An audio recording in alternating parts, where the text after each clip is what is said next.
Mobile recharge 28 రోజులే ఎందుకుంటుంది? ఒక నెల ప్లాన్ 30 లేదా 31 రోజులు ఎందుకు ఇవ్వరు? ఆమ్ ఆద్మీ లీడర్ రాఘవ్ చద్దర్ రాజ్యసభలో అడిగిన ఈ క్వశ్చన్ ఇప్పుడు పెద్ద చర్చకు దారితీసింది. టెలికాం కంపెనీలు చాలా క్లెవర్ స్ట్రాటజీతో ఈ 28 రోజుల ప్లాన్ తీసుకువచ్చాయని ఆయన అంటున్నారు. సాధారణంగా ఒక ఇయర్ లో 12 నెలలు ఉంటాయి. కానీ 28 రోజుల రీఛార్జ్ ప్లాన్ తీసుకుంటే 1 ఇయర్ లో 13 సార్లు రీఛార్జ్ చేయాల్సి వస్తుంది. అంటే 28 రోజులకి 13 టైమ్స్ రీఛార్జ్ చేస్తే 364 రోజులు అవుతుంది. అంటే 11 నెలల బదులు యూజర్స్ దగ్గర నుండి ఒక మంత్ ఎక్స్ట్రా రీఛార్జ్ తీసుకుంటున్నారని రాఘవ్ అన్నారు.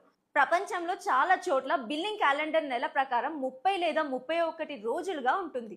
Salaries, house rents, bank EMIs, current bill, water bill అన్నీ కూడా నెల ప్రకారమే ఉంటాయి. కానీ మొబైల్ టెలికాం ఆపరేటర్లు మాత్రం 28 రోజుల ప్లాన్ తో రీఛార్జ్ చేయిస్తున్నారు. దీనివల్ల యూజర్స్ ఇబ్బంది పడుతున్నారని ఆయన అన్నారు. ఇప్పుడు ఈ విషయం సోషల్ మీడియాలో కూడా పెద్ద డిబేట్ గా మారింది. దీని గురించి మీ ఒపీనియన్ ఏంటి?